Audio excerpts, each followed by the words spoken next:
Scientific research has shown there are common parts of your deck design and delivery that are causing your agency's pitches to fall on deaf ears. As today's guest, Tom Martin, explains, in some cases, that's pretty close to literally true. Your potential clients aren't even hearing the words in your pitch as you deliver it. Tom fell into business development during his early days in agency life, and now, as the founder of Converse Digital, he helps agencies of all sizes turn conversations into new clients. In today's episode, you're going to learn the common mistakes you're probably making in pitch meetings that could easily be avoided. Research-based advice for nailing both the design and delivery of your pitch decks, and a pitch meeting example you're going to want to steal to wow your potential clients. To get started, I asked Tom about a time when a pitch meeting went terribly wrong, and the story he shared, well, I'll just let him tell it. Most important element of delivering a perfect pitch is you actually have to show up for the pitch. My very first pitch with the agency when I first moved here into New Orleans, it was just me and the president of the agency. We'd been doing a little pilot project for a company out of Greenville. They had 3 other agencies also had pilot projects, and then all 4 of us were invited for the big pitch to, basically get the whole company. And I had all the creative work, and because the creative team had, finished it quite late, as always happens in pitches. And I kind of just slept through my alarm and woke up. It was a 7 a.m. flight. I woke up at 7:01, realizing, oh my God. And I just gotten engaged. I just moved to New Orleans. I'm like, I'm going to be fired. And, after a couple of minutes of standing around saying words that can't be said on a podcast, I finally calmed down. I was like, all right, you got to figure this out. You got to solve the problem. And within about an hour, in the time it took my boss to fly to Charlotte, I had contacted the client, rearranged to do the pitch. We ended up doing it at the Greenville airport. They had a conference room. I rented it, had everything all set up. Everything was lined up, had rebooked myself straight to Greenville. And somehow, I still don't know how I did this, managed to get Delta to connect me to the actual gate that my boss was landing at in Charlotte. And they had a little sign for him as he came out of the gate. And he said, yeah, I'm not going to say his name. And they were like, phone's for you. And then I was like, hey, it's me. And he was, after a few explicit words for me, I was like, all right, well, that's done. Here's what's going on. Bang, bang, bang, bang, bang. Gave him the whole layout. And he was like, okay, I guess I'll see you in Greenville. So he said, whatever you do, don't miss the next flight. I said, I'm not. I'm literally going to be at the airport 2 hours early. That's fair. So right? It was, it was. I didn't blame him. But it was interesting in that, it was, talk about being scared. You've now blown the pitch. You're brand new. You look like a moron to your boss. I really thought I was going to get fired. But at the same time, it just goes to show you that, and this will happen, in the whatever, almost 20 years since, I've had so many things go wrong in pitches. Nothing ever goes completely right. But and maybe it's that moment, I never really get too panicked. And I think that's a big part of putting together pitches, especially multi-stage pitches and bigger pitches for agencies. Something's going to go wrong. The tech's going to fail. Someone's going to bomb their pitch. And you've got to be able to stay calm and, improvise, adapt, and overcome. And that's, I think, a key skill for anyone that's going to get into business development business. Really focus on maintaining your cool and learning how to improvise, adapt, and overcome, because you can do a lot of that when you're presenting. Improvise, adapt, and overcome. Those are definitely things I think everybody's going to need to keep in mind and, add to the list as you're taking notes. Maybe as Tom and I are talking today, we're going to be talking about how to design and deliver a great pitch. But even if you nail those 2, if you don't have that improvisation and that ability to adapt on the fly, then, all of that prep is going to be for naught. Tom, there was another story I've heard you talk about where you were maybe trying out a different delivery method to touch on that. What was that one about before we get into kind of your lessons learned from the horror stories, and then, what people can do to hopefully avoid their own horror stories when it comes to delivering great pitches? We were presenting to a resort client in Florida, and I was, as in most pitches, who's going to present what. And in this case, the president of the agency was there, the creative director, media director, and I think myself. And so the president was kind of doing the parts that the account guy would tend to do in the pitch, right? The strategy, et cetera. So they had to find something for me to say because the client, typical client said, you got to have the people working on the business have to be in the pitch. And so I was charged with giving the BDI analysis, which I mean, I'd studied BDI analysis in college. I knew what it was, but I'd been working on the American Airlines business for 3.5 years. So we didn't use that. And if we did, the media department did it. The account guys didn't do it. So I was presenting something that I was 100% comfortable with. And they had invested in presentation training and had taught us this new technique because this is 94, 5. So we're using overhead projectors, and I had never done that. And, we got the little plastic piece of paper that you put on there, and they had taught us to use a piece of 8.5 by 11 paper to do the reveal. So like the bullet points would build, right? Yes. And I'd never done that either. And I just, it was horrible. I had the worst, literally, the worst day of my life presenting in the entirety of my career. I mean, it was easily the worst presentation I've ever given. And, luckily we still won the business, but when the client called to hire us, they asked the president of the company, we definitely want to hire you guys, but are you sure Tom's the guy to lead the account? Oh, no. And I was like, and luckily he had my back. He's like, absolutely, and he believed it. But we had that account probably 3.5 years. And I will tell you, I don't believe I ever overcame that first impression, that this guy's not really that smart. He's not really on it. He doesn't really know it. And I've since, I've done a lot of research on first impressions because it's part of giving pitches, and everything we do here is very science-based. And I've learned that, they're almost impossible to overcome, even in the face of obviously conflicting evidence. And so, it taught me an important lesson that, I now practice so much for even the simplest presentation. Most people make fun of me, but it was kind of a scarring moment in my life, I think. They say that some of the best learned lessons are the hard-won lessons or the hard-learned lessons, right? And that was definitely a hard one. I'll date myself. I can remember the overhead projector and the paper trick for me was, maybe middle school, early high school years, but that's neither here nor there. Oh man, you're hurting me. You're hurting me. Middle school. Come on, you couldn't stick with at least high school.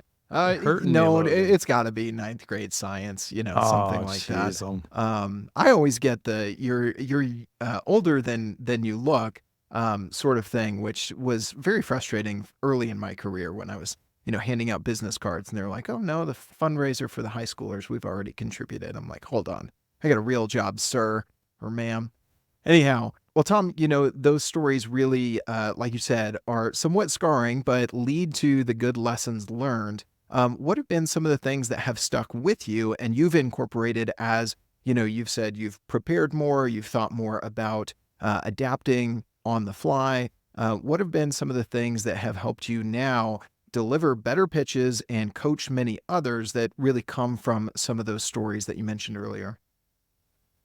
I think the big thing is I fundamentally build presentation decks differently than I ever did 15, 20 years ago. First thing we do is we build decks to be collapsible because it's that whole adaptability thing. Because you might not sleep through a pitch, but a lot of times you'll get in a situation where, you think you're going to have an hour, 90 minutes and something happens and you don't. The CEO has to leave early or they run long or whatever. And all of a sudden you walk in, they go, hey, you have 75 minutes or 40, whatever. So I've learned that when you build a really good pitch deck, you have to build it to be able to collapse if necessary, and do so in a predefined way that everybody can step right into. It doesn't require everybody to hurry up and figure out, okay, wait, how am I going to rework my section? Because you've already thought through that. Yeah. And by collapsible, I think I can, envision what you're talking about there. And I think our listeners can as well. But what's an example there for maybe someone who's like, yeah, I think I know what you're talking about, but what's the difference there between just being able to pull stuff out, I guess? Well, I think the way we build it is every single deck we prepare that's a pitch deck, if necessary, can collapse to a single slide. Wow. I can do the whole pitch in 10 minutes or 5 minutes with one slide. And you will leave with the elevator pitch, if you will, the key 3 to 4 things that I believe you really need to understand and remember in order to go, yeah, we either need to make them in the finals or we need to hire them or whatever. And then below that, think of it like an outline, if, what is if I only get to do one slide in each section, what's that slide? And then, and that way you're rolling it up so that like I said, if you need to, you can. The other thing we do too is we use appendix. I use a lot of appendixes in our presentation decks so that, if I need the detail, it's there. But if I don't need it, it's not there. I can just roll and do my presentation. I think that's the really the biggest thing is, and that also, the science will tell you, the research tells you that also is what helps you build information retention and making sure somebody still remembers what you told them 24, 48 hours after you told them, which, science tells us that 90% of people don't. So, they forget 90% of what you tell them. So that's the big thing is I think the fundamentals of how we build a presentation deck. Yeah. And is it that balance? Because I could kind of hear you saying that, Tom, the balance between, the brevity, but also the detail, because you don't know when someone's going to want to drill in and they want more detail there, but you don't want to bore them to death with too much. What was it you were saying there that leads to that memory retention, helps you overcome that 90% that gets forgotten? Well, the main thing is a strategic repetitiveness of information. Okay. Yeah. But the other thing is I call them content containers. But think about, like I tell people all the time, if you're going to, the sign of a bad presentation deck is the person walks in the room or the agency walks in the room and they just sort of show up and throw up, meaning the slides themselves are just thrown up and the information is just thrown up and the agency is just sort of throwing a ton of information at you, but it's maybe not very structured, or it doesn't really help you process. Well, if I say, show up and throw up, I don't have to explain a ton and you're going to pretty much get my gist of what I'm talking about. I've done it. You may not define it exactly. I've sat through it. Yes, exactly. We all have. That's an information container, and that's a big part of. So, like our one slide might have 3 or 4 of those information containers, and that helps us structure the outline. But you do have to be careful though about getting too simplified, because I actually wrote about it on our blog a few months back. They call it a telling detail slide versus a regular slide, where if you're using very sort of ambiguous or generic terms versus you're really being super detailed and giving people the verifiable rationale of something, the latter is infinitely more persuasive. And because we mentally associate people who talk in generalities with people who really maybe don't have that experience or don't really have that understanding, or maybe they don't really know that topic. But people who really know something, they're experts, they tend to talk in very concrete and highly detailed manners. And so, I see that a lot too, where agencies will just, their decks are so generic or just so 1 or 2 words on a slide. And it's like, do you really know what you're talking about? Or did you just read a really good blog post? Yes. I relate with that so much. At this point, I've hosted over 500 plus podcast episodes across multiple shows in my sales and marketing career. And when I have a guest who says, I can keep it really high level, I'm like, well, do you actually have something really good to say then? Because if we don't get into the specifics at some point, right? I want to talk about the why, but if we don't spend 2/3 of the conversation talking about the how, then are we really saying anything new? And again, did you just read a really good blog post? I like that. Well, Tom, as is evident from your story in and through agency life, and I think everybody listening to this knows that delivering a pitch, hopefully a great pitch, is just synonymous with agency life. We've got to pitch clients. We've got to pitch those ideas. Whether you're a brand agency or, any other sort of agency, pitching a client and communicating those ideas is part of agency life. But it seems like we're plagued by poor pitches. The moment you say show up and throw up, we all know what we're talking about. What do you think are some of the things that are leading to that? And then we'll get into, a very meta, but we'll get into the how of the design and the delivery from here. My experience, it comes down to time, talent, training. Really that simple. Okay. Yeah. We don't have enough time. We're all, I mean, let's face it, agencies run lean, or at least profitable agencies run lean. I remember my first agency I worked here, that the owner told me, he's like, I run 20, 25%, under what I probably should have in terms of people versus work. Wow. Because now he also ran a very profitable agency. So we don't really have time. Plus, technology, we're all being asked to do more with less. Everybody, it shouldn't take you 5 hours. It should take you 3 hours. So we don't really have the time. And being concise and precise takes more time. There's the old saying, I'm sorry I wrote you a long letter. I didn't have time to write you a short one. It takes time. It's hard to be concise and precise. So that's part of it. Second, talent. Look, some people are just really good at this. Some people can take ideas, boil them down into easily digestible information. They can put together, they can connect dots in a way that makes it easy for people to understand. It makes it easy to follow. Their brains work in a certain way. Not everybody has that talent. And there's nothing wrong with that. I mean, there are things I can do, there are things you can do, and there's things other people can do. We can't all do everything great. But it lasts training. Their agencies have been woefully, I think, bad, at least in my career, at training. A lot of that had to do with, the late 90s, early 2000s. Agencies were getting squeezed hard by clients and procurement departments. And if you're going to pull money out of your operating budgets, it's going to come out of training. I mean, that's just the first place you're gonna steal from. So we don't, we think that, oh, well, you know how to communicate. Maybe you took a speech class in college. You certainly were taught how to write in high school and college. Yeah, you're a good writer, so you can be a good, right. But it's a totally different, I mean, the way that you convey information in a presentation, which is a combination of writing and presenting, and the way you convey it, even in a speech or a written document, totally different. The way your brain processes the information is different. And we never bother to teach anybody that. If you're lucky, maybe they teach you how to run PowerPoint or how to run Google Slides or whatever you use. Maybe you got to go to a presentation class where they taught you how to project and own the room and sort of that theatrical aspect of presentation. But I've never met anybody in my 30 years who took a class that helped them understand how the human brain processes information delivered in a presentation format where there's slide deck and a presenter. Until, 5-6 years ago when I started going down this rabbit hole myself, as part of a client project. And like I said, I've never met anybody agency where we just don't do it. We don't invest in our people, which is a shame because like you said, I mean, do you get anything approved in an agency without a presentation deck? Right. I mean, very, very little.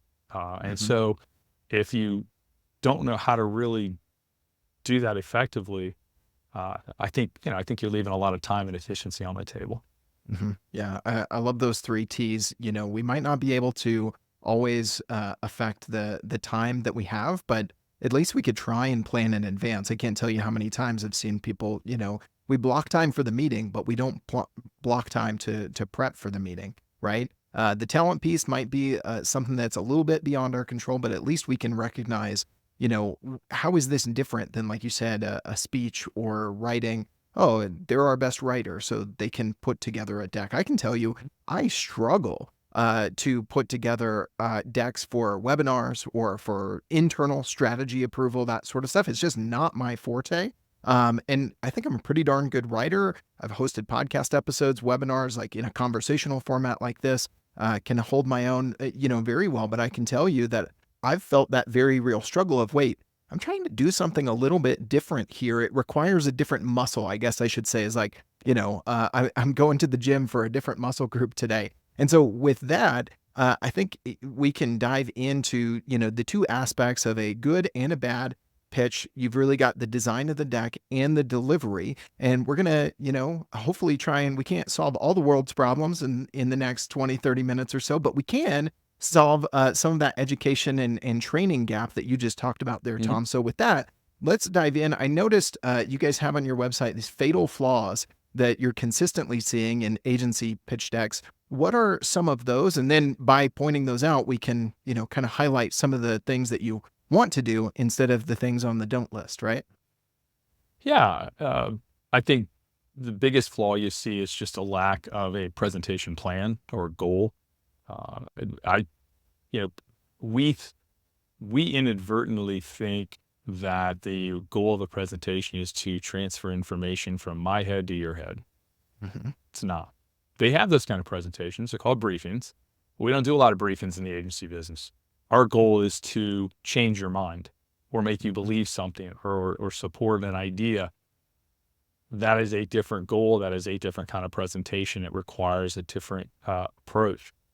And so I think that's one of the biggest things you see. Yeah, of course, you see the very text-heavy slides. I don't know what presenters have against white space. I'm personally a big fan of it, but it doesn't seem like most people are. Or they go the opposite direction. There's like one word or just a photo. My favorite slides that you see.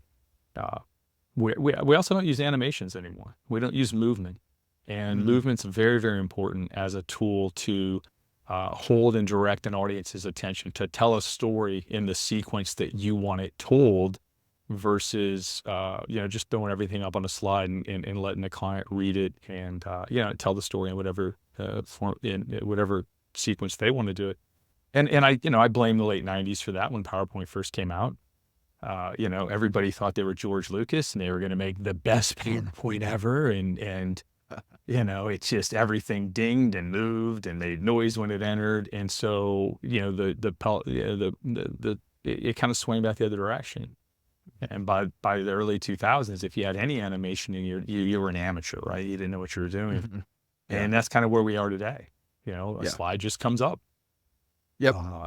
And I think, again, it kind of goes back to time too. People will use the slide like a script. It's a crutch. We'll get back to this episode in just 1 minute. First, I want to let you know about a new resource that can help you answer some of the toughest questions in agency life. What if we don't sell enough this month? What if we sell too much? Will I burn them out if I give that account manager just 2 more accounts? You see, capacity planning is one of the toughest nuts to crack in agency life. How you manage your team's available time and quickly realize when they don't have any time available can make or break your team morale, client projects, as well as your agency's profitability. That's why I want to share with you the new Ultimate Guide to Capacity Planning by Teamwork.com. This new guide will help you understand common approaches to capacity planning that can work for your agency, and it shares frameworks from experienced agency leaders like Amber Kemmis, who's the COO of an elite HubSpot partner agency and a previous guest on this show. To get this free guide, all you need to do is go to teamwork.com/capacity. or click the link in the episode description. If managing your team's available time is a challenge for you, check out the Ultimate Guide to Capacity Planning by Teamwork.com by going to teamwork.com/capacity, or simply check out that link in the episode description. All right, back to today's conversation.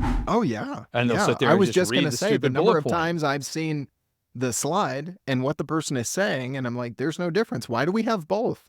Why not just, let it play and let us read it and put some background music to it, or just deliver it as a speech, right? Back to your point, it is different than either of those two media formats, right? Yeah. Well, and the thing too there with that specific is, so you have a part of your brain called the Wernicke area of your brain. It's the part of your brain, it's kind of like over here. And its purpose is it processes text into understanding, for lack of a better word. But it's the same part that processes written text versus spoken text. So if you're doing that, if you're bringing up a slide that has a bunch of words, I'm reading it, and you're also talking, I literally can't hear you. I mean, I can. Because you're trying to, put, two things through the same hole or through the same opening, right? Is that what you're saying? Okay. Yeah, your brain can't process in parallel like that. It's sort of like if you've ever been, this is what I always tell people, always love this. If you've ever been like on your phone reading an email and your wife, I think you said you're married, your wife's talking to you, and then she gets mad at you because you're like, huh? It's literally not your fault. It's that part of your brain. It can't process her words and what you're reading simultaneously. So it's like there's another part of your brain that actually processes, hey, I'm hearing words, but it's sort of like the Charlie Brown cartoon on the phone. That's really all your brain's hearing. And so you're guaranteed not to. And then what happens is your brain, it's like a cognitive dissonance thing. Your brain will start bouncing back and forth. Okay, I'm going to read, I'm going to listen, I'm going to read, I'm going to listen, I'm going to read, I'm going to listen. And then you end up remembering nothing. Mhm. which is a Right. big part of why, if you see somebody deliver that kind of a presentation, I guarantee you 90% of what they've said and Right. presented is just Yeah. gone.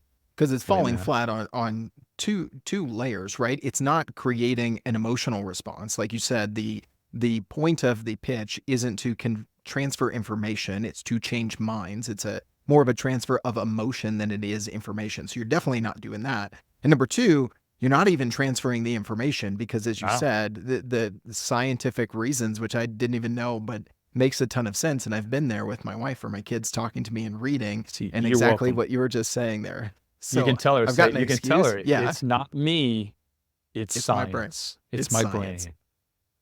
Um, well, okay, so we've got, reading right off the slide, the text heavy, not having white space, those sorts of things. What are some of the first things, some of the low hanging fruit that you and your team, Tom, are often coaching agencies on how to design better pitch decks to avoid, and correct some of these common missteps then? But the biggest thing we teach, well, I mean, we could go all day on this. We do, our workshops. This is a 7-hour workshop condensed into Yeah. 20-minute podcast. Yeah. Uh, the really the biggest thing I find when we're doing the workshops with the clients is structuring the presentation and getting that okay, here's what I think the client thinks today. Here's what I need them to think by the end of the presentation to get hired, and then creating that arc. And then the second big level is creating those information containers. And it's funny because I was working with an agency in New York, a big PR agency, very successful agency, and we're doing this. And they ended up, of the 3 information containers, I think they wrote 2 of them while we were in the room.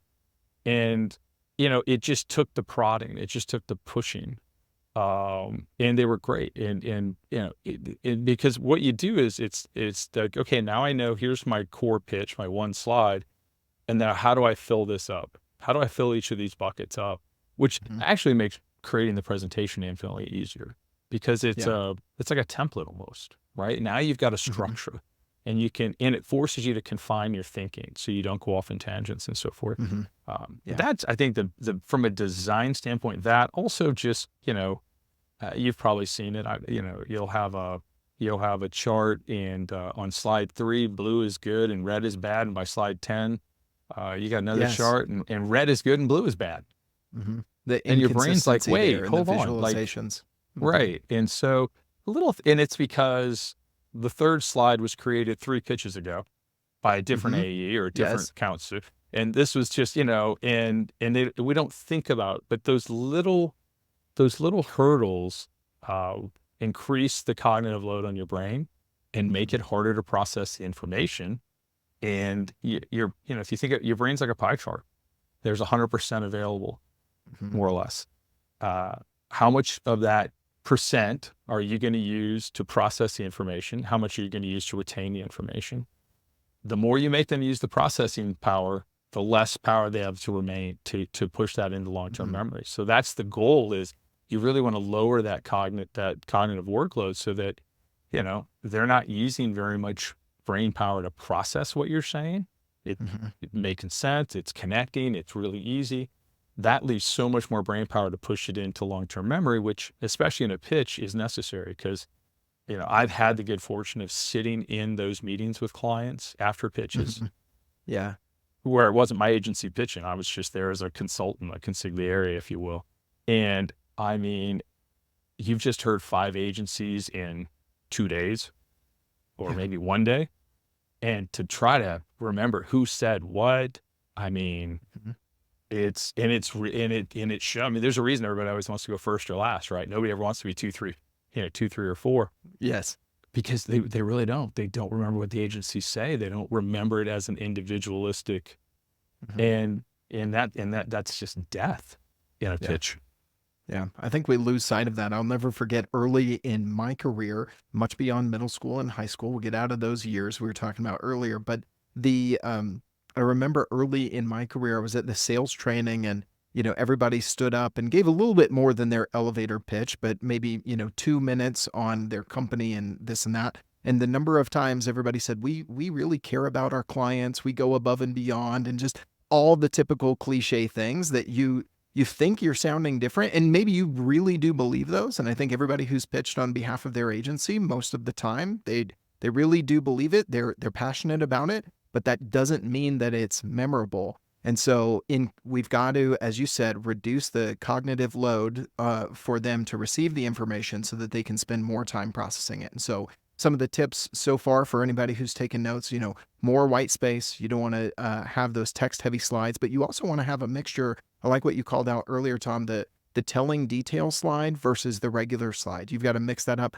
Also just gives your brain a break if you're used to seeing those minimalistic slides and then you see one that's got some stats, it's got a chart. Also that consistency, speaking of the charts and graphs. So some great stuff there on the design. We'll switch to the second D now and talk a little bit about delivery. I'm sure you've seen, some terrible delivery, even with a greatly designed deck. We won't name any names, but what are some of the common mistakes you see on the delivery side? Some of them we've already kind of touched on a bit, but we could pull on this thread for a while, I'm sure. Oh yeah. The most obvious, the most common, I just did it. The most common is hesitancy. Ahs, ums, anything like that where you're hesitating or you're using, I would call them like a deference word. For instance, you'll say that, in most instances, or, most of our, you're hedging a little bit, right? You're not just sticking a stake in the ground. Yeah, I think the worst examples of those are kinda, sorta, sometimes, Exactly. often. And okay. both of those practices from a delivery standpoint, again, scientifically proven to render, or I should say, position you as the presenter as less credible. And the research on the ums and the ahs and stuff was mind-blowing. It doesn't matter if you're the agency president or you're the junior account executive. If you get up and speak and your ahs and ums and you're pausing, it has the exact same effect on credibility. So even if you're somebody that's got 30 years of experience, you don't get a pass mentally with your audience. That hesitancy is what gives them the time, I guess, or just it calls into question in their mind, do they really know it? Do they really believe it? The other thing you'll see, and this is just a simple trick for anybody who's out there, when you deliver like research, for instance, or case studies, always present your data in the present tense, not the past tense. Never say the research showed. It's always the research shows. Why is that? Again, that little twist. When you put something in a past tense, the human brain goes, but does it still show that? Do the clients still get that kind of? And it seems like something really kind of stupid and small. But again, a lot of audio research that shows that little twist of phrase will significantly change the persuasive nature of whatever data you're showing. So if you're using any type of case studies and stuff like that or research, that little change can make a huge difference in terms of your audience really taking it and seeing it as a persuasive point, as opposed to maybe in their brain questioning it. That's really good stuff. I think the ums and ahs we definitely recognize, but also kind of those hedging words. I'm glad you brought that up because hedging words. See, that's why you're on your side of the camera. That's exactly the word I was looking for. Hey, I'm just trying to put a content container. That's actually what they call it too, hedging words. I didn't even know. I got it from you though. As we've talked about, the podcast host, you just get to learn from people smarter than you and then try and summarize it. That's all I do, Tom. But that, and then the trick on the present tense, I think is super applicable right now because trust in any pitch, in any sale is at an all-time low, right? And so when you're delivering that social proof of those case studies, that data that you have, because as an agency, we have data across so many different customers that our customers can't, we've talked about this on the show before, they can't test 20, 30, 50 different websites. They can't see the trends across their industry like you can as the agency. And you have that. And if we're degrading that with the ums and ahs, the not preparing, the hedging words, there we go again. And also the past tense of the case study or the social proof or the research, all of these things, there I go with an that can help us on better delivery. But I've heard you talk about too, Tom, the delivery isn't all just about the present in the moment. of the pitch. Some of it has to do with how you prepare, right? Absolutely. You have to, you have to prepare. You should be able to, yeah, if you should be able to deliver your presentation with I mean, the whole projector, TV, whatever, the whole thing could crash and you should still be able to just keep rolling. I mean, it should almost, not like a script, like you're going to say it word for word, but you really ought to be able to pretty much say it without even being visually prompted by a slide. Because at that point, when it's second nature to you, again, it just comes off more authentic. It comes off far more credible. It comes out it just being more forceful. The other thing is you have to understand, and this, I think, and this isn't just agencies, I think this pervades anybody who sells and does business development. You really have to take the time to do the research on your audience, understand who they are as people, understand where they're coming from. Like I said, like when I do a presentation, what do you think now? What do I need you to think at the end? That's how I start out building a presentation. Most people don't even do that. But even further, you have to really try to understand the why. Why are they going to care about what you're telling them? Why are they hiring an agency? I was in a pitch with a client. She asked me, "Can you please sit in like a consigliere role?" That's all I was there. I was just there to listen and counsel her during her decision-making process. Because she knew I had spent most of my career in biz dev, and she thought, according to her, I'd have a good BS filter. And so this agency, it was an influencer agency pitch. And they came in and they were talking about all these influencers that they had relationships with. And they kept talking about the audience sizes these influencers had. This one's got 1 million. This one's got 2 million. This one gets this many likes. This one gets all that. She didn't really care about that so much. Because in her mind, buying eyeballs, that's what advertising is for.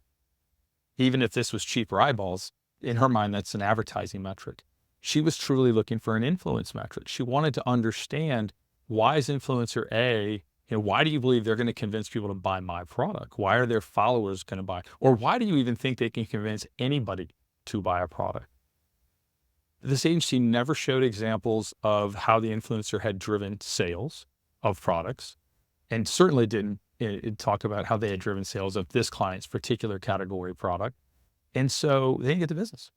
And it wasn't because they had a bad pitch. It wasn't because they didn't have, I mean, they had all these famous reality TV stars that they had relationships with and all this stuff. I mean, it was a good pitch. It just wasn't the right pitch. And because they hadn't done their homework. They wanted to sell influencer marketing like it was a CPM buy. And what she was looking for was actual, like, I want influence. I want old school influence. And, it just, you see that so often. We as agencies, they'll go in and they want to talk about what they want to talk about, what they think's cool or what they believe in. And they don't stop and say, but is the client going to believe in this? What's the client need to hear? What do they want to hear? And not that not that you're a chameleon and you say things you don't believe in or whatever, just because that's what somebody wants to hear. But you need to understand what's their why. What's going to make them believe that what you're telling me is going to benefit me in ways I want it to benefit me?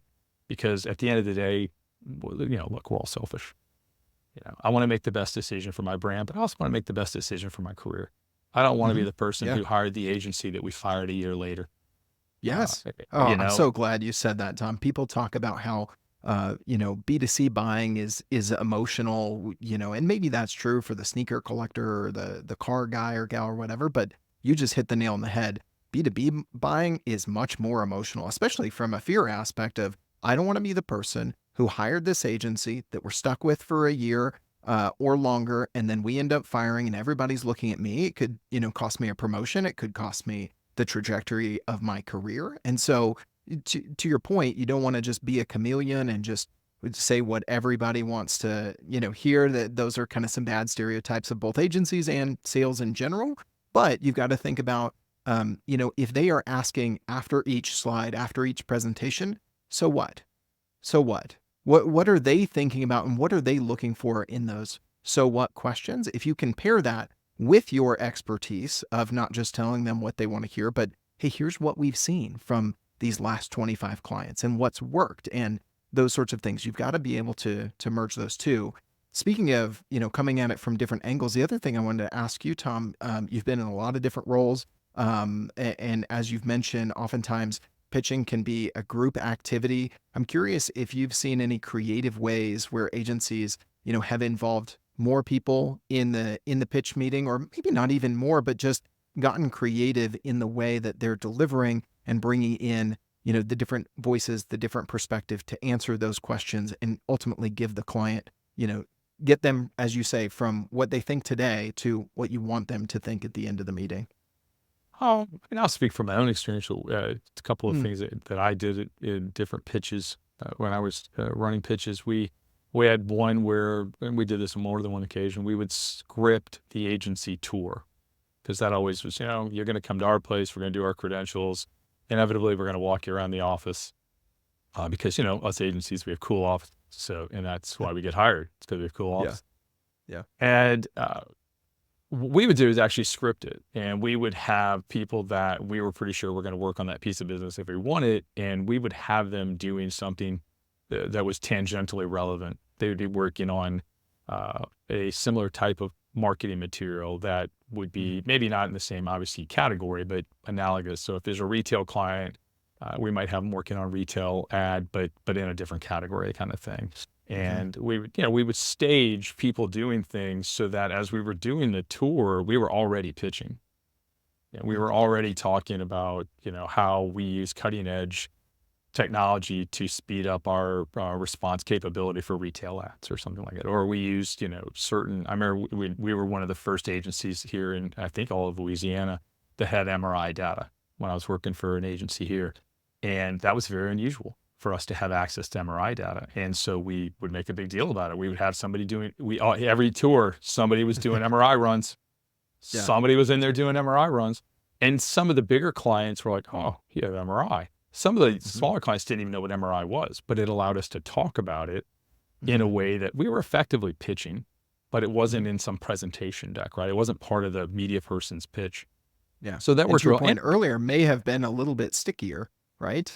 In their mind, may have been more memorable than in the deck. Absolutely, because it was a sort of a surprise, and it gave the person who might work on their business an opportunity to have a conversation with them in a way that didn't feel like a presentation. Which, if you're, especially with your younger staffers, they might get a little verklempt at, oh, I got to go pitch. But pretty much, I've met very few people in the world that can't have a conversation if you say hi first, or if they have a comfort level of what they're going to talk about. Because the person wasn't pitching; they were just like, oh, I'm doing this MRI. They're just talking about what they're doing, right? So that always worked really well. Other thing we did once, we were pitching a company in DC. It was a retail digital cell phone. And we knew in that space back in that time period, being able to respond to pricing promotions or market promotions quickly was very important.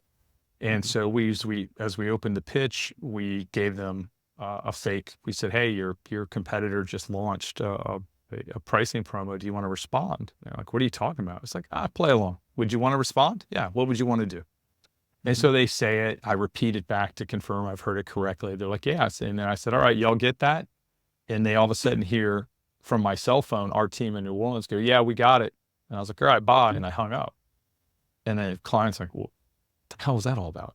I said, don't worry about that. We'll come back to that later in the presentation, but we'll come back around to that during the creative presentation. For the meantime, and then we started our pitch. Creative person comes up, does their thing. It says, oh, by the way, your promotions copy ready. Here's how we would do it and position it for people in New Orleans, Louisiana, blah, blah, blah. And this is like, 45, 50 minutes into an hour and a half presentation. And we've got new ads that have been emailed up to us and blah, blah, blah, blah. And the client was like, damn, that was slick. Like I've seen some slick things in pitches, but that was pretty slick. It answered, can these guys be fast? Do they understand how retail works? And it allowed us to kind of talk about our philosophy about how do you build a retail ad. It allowed us to show our local knowledge, how we might do something or position something. And so it gave me this great opportunity to bring in that team that wasn't there. Yeah. Yeah. Even if only impression they got was, wow, that team's really fast. Or just that they put a lot of thought into this presentation, right? That they obviously they know that you had them on standby, that you prepped this as part of the pitch, but that is memorable because, again, what if you're stuck number 3 in the middle of, 5 agencies pitching, you're the one who pulled off the cell phone trick, right? Even if they kind of forget what you actually delivered, those sorts of things. The other thing I really like about that, or maybe where someone might, come up with something a little bit different to think about in their pitches and their presentations, is it creates an open curiosity loop. The moment you said, don't worry about that, we'll come back to it later. That is going back to Oh the yeah. pie chart of the memory, right? Now there's 2%, 5% that is wondering, when are they going to come back to that, right? It's like the foreshadowing in a movie of like, wait a second, there was a gun on the mantelpiece. Where did that go? Right? That sort of thing. I think that sort of thing can work on so many levels, and I love that we're just kind of geeking out on the psychology of all of this. All Obviously, right. you've got more data and more science to back up what you're saying there, but that was a great story. Thanks. Yeah, it was good. Look, you gotta, especially if you're the middle agency pitching, you've Hmm. got to, you either have to do something that really captures the imagination of a client, Hmm. or you have to teach them something they don't already know about their own business, which is Ooh. infinitely harder to do. Hmm. But if you can do it, if you can make them go, Hmm. I never thought about that. Yeah. Yeah. Game's That over. You just probably won.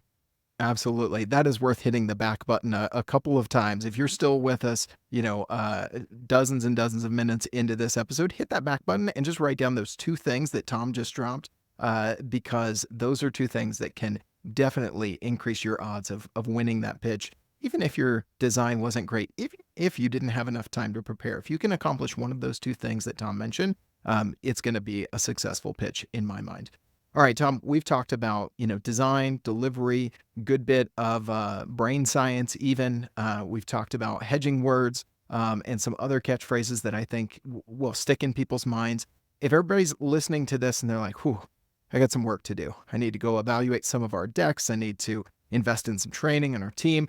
Where would you suggest they start to take action on some of the things they've picked up, hopefully learning from you and I today? Well, I mean, they're welcome to go over to our blog, and there's a bunch of stuff we've written that's there Hmm. free of charge. They can look at. If they really want to get into it deep, they can actually upload a deck. We have I can't remember Oh, which that's blog post cool. it is. They can upload their deck. I'll look it over for free, Hmm. and I'll Wow. tell them, here's some Yeah. stuff. Uh, the other thing is that, again, I've spent the last, I guess, going on 6 years now, really deep Mm-hmm. diving into this because it started with a client project and then it was a rabbit hole and I just went Mm-hmm. down it and never came out. But I think the other thing you can do is that there is a lot of information out there. It tends to be, though, you have to look in a different place. It tends to come out of the education world. Hmm. So, in fact, the only people I've ever spoken with that when I talk about things like cognitive load and all this, the only people that ever know what the hell I'm talking about are people who went to school to get an education degree, Hmm. because that's where a lot of this science comes out of. Because if you're a teacher, you want to understand how to transfer information in a way that your student's going to be able to retain and recall, because that's the American education system. And Hmm. so you see a lot of that. So there's a lot of it that's out there that's available. Some of it's kind of dry reading, but it's there. Uh, yeah, other than that, people can, like I said, they can go over to our place. We've got a lot of free stuff. I'm actually even doing a webinar in July, later this month, where I'm going to talk a little bit more in detail about, again, a little bit of the higher level aspects of going through this and explaining how this works in a pitch environment. Okay, awesome. We'll see if we can get the link to the registration for that and drop it in the Absolutely. episode description. Thank you for sharing that. Awesome. Well, we've got our final 2 segments, as we always do, Tom. Here, our Fast Five, our rapid fire round, and our good shout, giving you the opportunity to shout out someone who has had an impact on your own journey in and through agency life. So let's hit you with number 1. If you had an extra $10,000 a month, 120K a year, no strings attached, and invest that anywhere within the agency that you could right now, Tom, where do you think would be top of your list? I would be very honest with myself. I'd figure out what is the biggest shortcoming in the agency that's stopping us from growing. I'd go find the Mm-hmm. smartest person or people to solve that problem, and I'd use the money to solve that, both either through Yeah. additional investment in the firm or hiring them, because they are probably going to get me to that finish line a lot faster than I would if I just try to DIY Mm-hmm. it. Uh, That's good advice. It reminds me, I forget the author's name, but there's a great book we've mentioned on the podcast here before, Who, Not How. And I think that's a great one for agency owners to think about. And I think the premise of that book is kind of summed up in what you just shared there. All right, speaking of books, number 2, what are some of your all-time favorite books, especially as it relates to business and agency life, Tom? I'm a big fan of The Proverb Effect, which is sort of how to build those information containers. Human Element is another one that's just full of really cool science that makes you go, and rethink maybe how you approach marketing and advertising. I love Steal the Show for presentation tips. And Never Split the Difference is a great book around negotiation written by a former FBI hostage negotiator. Yes. And it's I can't remember the guy's name, but the book's great. And it gives you a Yeah. lot of, again, science-based ways to make you a better negotiator so that when it comes time after you've converted and won the pitch, you can negotiate a better contract. Yeah. Chris Voss, that Chris one Voss. is a great one. Yeah, I got you on that one. I'm 1 for 2 on authors today, but had the opportunity to interview him once after listening to the book twice, because I think that has implications in client negotiations. Heck, that has implications in conversation and the negotiation that happens just in normal communication with your spouse, with your employees, Oh, yeah. those sorts of things. So that's a Go good watch one. his masterclass if you haven't seen it. If you've read the Oh, book and yes. stuff, yeah, his masterclass is phenomenal. It's really, I really love it. good. I love it. All right, number 3, regular listeners of the show know this is my favorite of the Fast 5. Tom, what's one mistake you've made in running your agency that you'll never forget? About 7 years in, we finally hit our stride. I bootstrapped the agency. I didn't have any investment, friends or family or anything like that. I didn't have any money saved when I started it. So first time, 7 years, I'm looking at a bank account that always has zeros in it after we pay all the bills. And we had finally made it. And I took my foot off the pedal and took a deep breath and was like, oh, I can relax now. And bad idea. Didn't publish as much, wasn't doing as much public speaking, was kind of being, which was great. I was getting some more family time and all. But man, our lead gen started coming down, and it almost killed us. It was a very, very bad idea. So I would definitely just, when you think the going's good, keep going. Keep your foot down on that pedal. I should have accelerated versus tap on the brakes. Those seasons, oftentimes you have the opportunity for, kind of exponential snowballing that you might not have in other times. Reminds me of my conversation a few episodes back with Jason Swank talking about the only 5 things agency owners should really be spending their time on. If you missed that one, check it out in the episode description, or we'll link to it here. If you're watching us on YouTube, it should pop up, and go check that one out, because I think that falls right in line with what Tom's saying about those seasons as the owner of the business. All right, 4 and 5, Tom, are 2 sides to the same coin. Number 4, what do you think is the hardest part about agency life? You only eat what you kill. Yeah. As I tell my kids all the time, Daddy doesn't get a W-2. I mean, he does, but it's his W-2. And I mean, if you're not winning, I mean, especially when you start looking at average length of client, average length of CMOs, all that kind of stuff.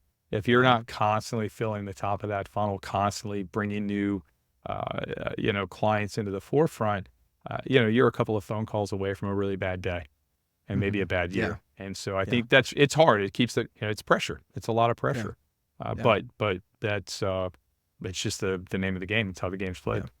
Couple of phone calls. I think that sums it up and is very accurate. Some people listening to this have probably said, yeah, I'm nodding along because I've had one of those bad days, either further back or, unfortunately, maybe recently. But all right, as we always like to do, we want to end on a positive note. The number 5 of our Fast 5 is, what do you think is the best part about agency life, Tom?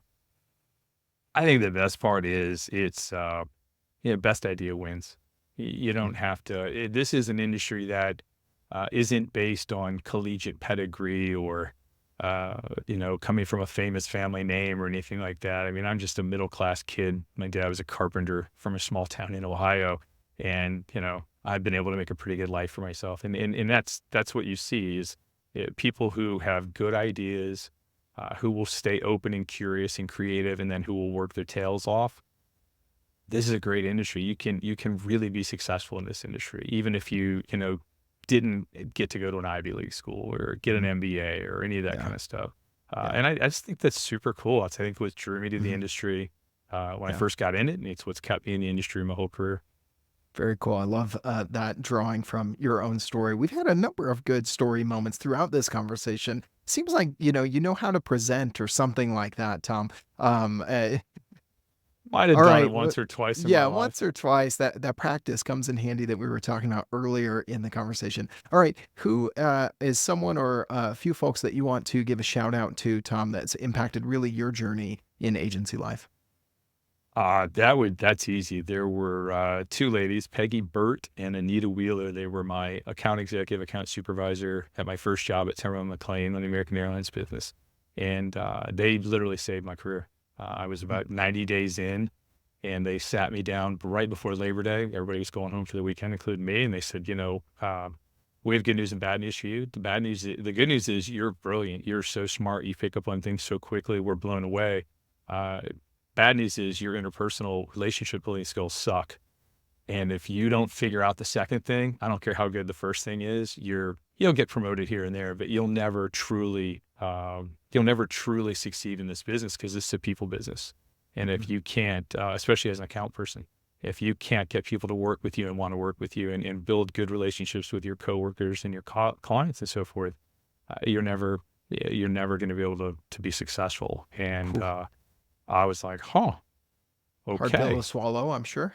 Yeah, it was a fun drive back to Austin from Dallas that afternoon. But but it did. It really it was the kick in the pants I needed to, it doesn't matter how smart you are. This is a people business. It's a team business. Very few things happen in this business by themselves. You can't be a lone wolf. And I still talk to those two ladies today. I still credit them for saving my career, because I was well on my way to being that, sort of smart, egotistical guy that, nobody really liked, but he had good ideas. And that, that would have been easy that's a tough conversation to have with someone, but they both womaned up to it and did, and it was great. It really, it was a career changing conversation. That's awesome. What a great story to call out, and a well-deserved shout out. Speaking of next steps, connecting and the people business side of this with agency life, Tom, will link to your LinkedIn profile in the episode description, as well as Converse Digital. I'll have to get that link for your webinar for people to check out and be able to check out your blog. So highly encourage you, if you're not yet connected with Tom, check out Converse Digital, connect with Tom on LinkedIn, let him know you heard him here on Agency Life. As always, thank you so much for listening. And Tom, thank you so much for being our guest today. I really appreciate it. Thanks. I was just flattered to be invited.